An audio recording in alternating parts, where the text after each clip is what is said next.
Ma olen siis Tämbe Lobotka küla esindajana siia lava peale tulnud ja tahan teid tervitada nii hinda kui küla puult.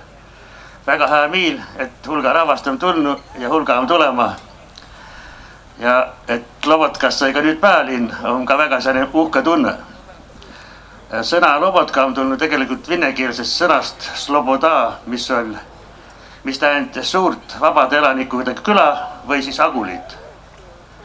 Aga on olnud ka kunagi Lobotka vald 1270 kuni 1120 ligi 50 aastat.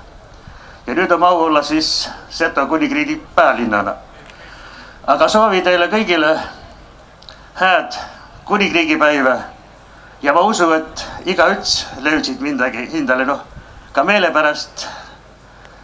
Ja olge siis toreda.